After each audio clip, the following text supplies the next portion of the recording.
Você já se sentiu culpado em um relacionamento sem mesmo saber o porquê? Hoje vamos falar sobre manipulação emocional. Espere o sinal após a vinheta.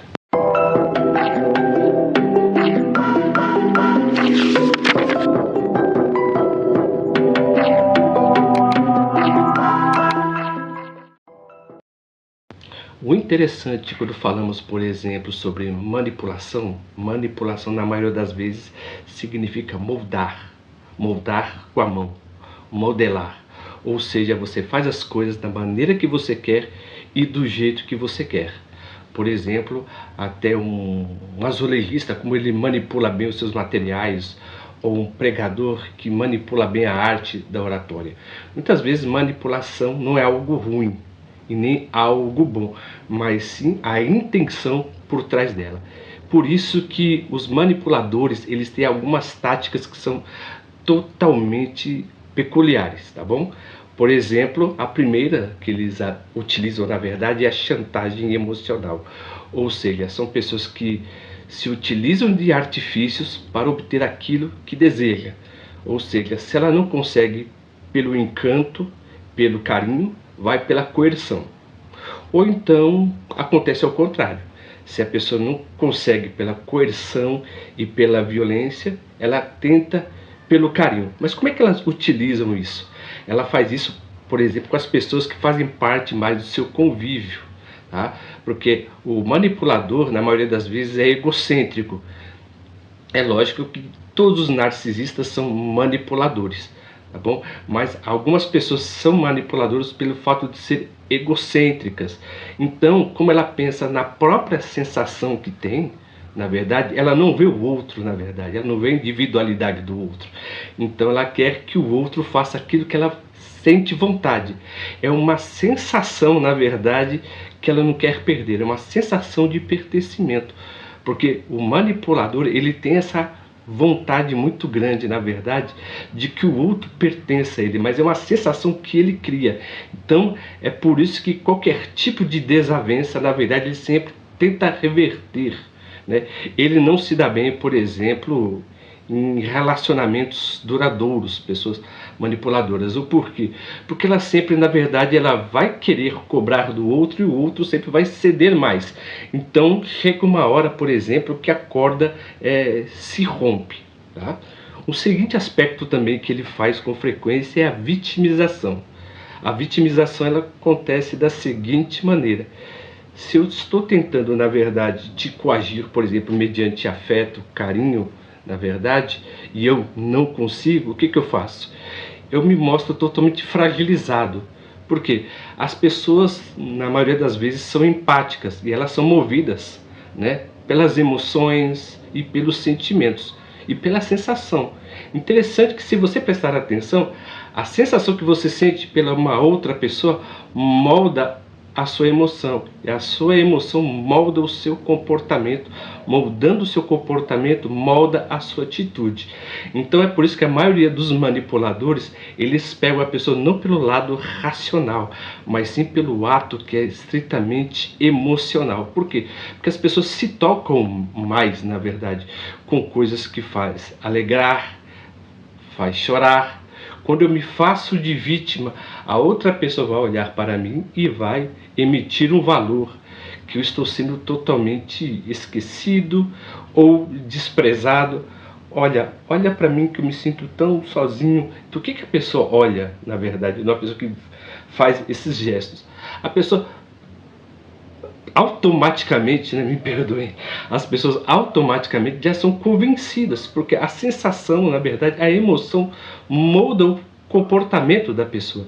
Ou seja, sabe, é uma espécie como se desligasse, na verdade, a parte racional do cérebro e começa a funcionar a região da amígdala, tá bom? Porque a região frontotemporal, né, do cérebro, vamos dizer assim, ele é a parte, na verdade, do raciocínio, e as amígdalas é a parte da sensação. É por isso que quando uma pessoa que se faz totalmente de vítima, na verdade, ela não quer mexer no seu racional, ela quer mexer no sentimento que você tem por ela. Aí sim ela consegue te moldar. Tá bom?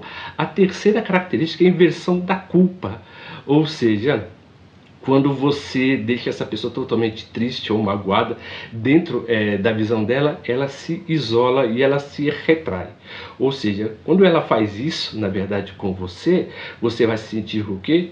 Desorientado, você se sente meio perdido, você fica constrangido, sabe? Então, se a pessoa vai ficando sem falar com você uma semana, um mês, 2 meses, 3 meses, isso vai mexer, na verdade, no seu emocional, porque você vai falar assim, o que eu fiz de errado para essa pessoa? Até que diz fortemente aí no título, né?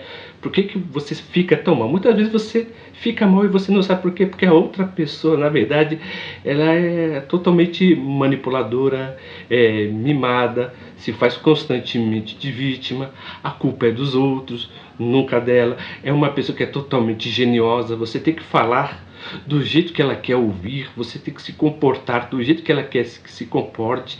Por quê? Porque ela cria, na verdade, uma visão idealizada de você, né? Ou seja, se você não faz aquilo o que ela idealiza, ela fica frustrada. Então, por exemplo, uma pessoa que não gosta que o outro seja mais autêntico, ou o outro brinca demais. Eu conheci até pessoas que, por exemplo, que eram casadas e a mulher vivia brigando com o homem porque ele brincava demais. Porque que, sabe, na visão dela, na verdade, ele não a respeitava. Não é o caso disso. É que as pessoas têm uma idealização tão grande das coisas que quando algo bate, quando a realidade bate de acordo com o ideal da pessoa, a pessoa fica totalmente frustrada. Por exemplo, uma mãe tem uma idealização do filho, né? O filho idealiza a mãe, então constantemente você vê que a mãe frustra o filho e o filho frustra a mãe. Mas a questão é, se a pessoa vive constantemente frustrada dentro do relacionamento, na verdade, entre pai, mãe, irmão, irmã, filho ou filha, pai ou mãe, filho ou mãe, o que acontece? Essa pessoa tem a visão totalmente idealizada da outra.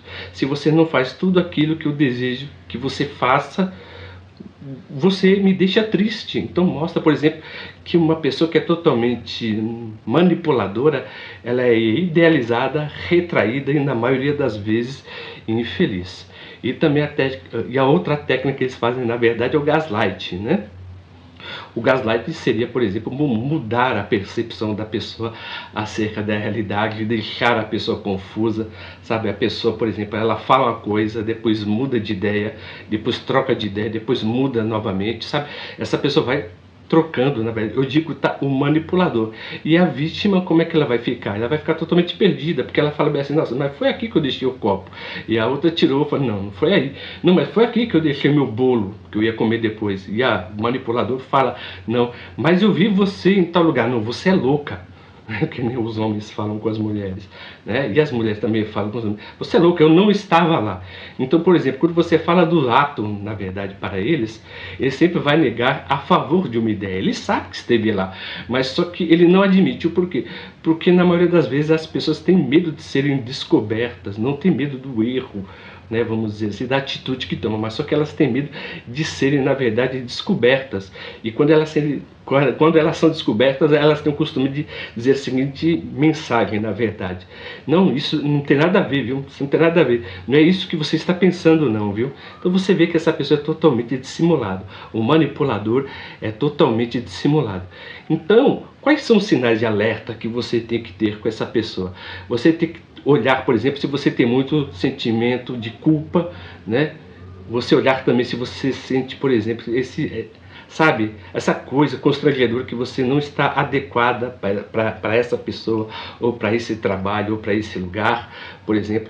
Medo de expressar as suas opiniões, tá bom? Isolamento social e uma baixa estima, na verdade, muito alta. Então, na verdade, você tem que prestar atenção nesses sinais, tá bom?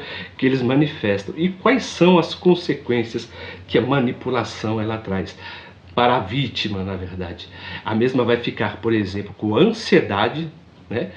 Vai ter crise de ansiedade muito grande, vai ter depressão e vai ter traumas, tá bom? Porque, por exemplo, o nosso cérebro, ele é reconfigurado constantemente, quanto mais a microtraumas. Muitas vezes não precisa ser aquele trauma grande, mas um trauma de isolamento, não, né, vamos dizer assim, falando do caso da manipulação, que é um trauma que é relevante, não é caso disso. Eu estou falando que quanto mais pequena essa manipulação for e no dia a dia, isso vai reconfigurando o cérebro da pessoa, e a pessoa vai ficando o quê? Totalmente ansiosa, totalmente traumatizada e com síndrome do pânico, tá? Então, você sempre tem que reconhecer quando você entrar em um relacionamento com uma determinada pessoa, você tem que fazer, por exemplo, reconhecer esses traços, né, que eu falei para vocês, você estabelecer limite para essa pessoa, na verdade, né, você buscar um apoio até mesmo, né, profissional, viu? E fortalecer a sua autoestima, tá bom? Então esse foi o tema de hoje. Se vocês gostaram do nosso conteúdo, se inscrevam no nosso canal, aperta o botão das notificações e dê o joinha aí. Eu vou colocar aqui para vocês, viu, o QR Code do nosso canal. É só você colocar o seu QR Code lá que você já vai entrar, na verdade, na lista que temos aqui no nosso canal.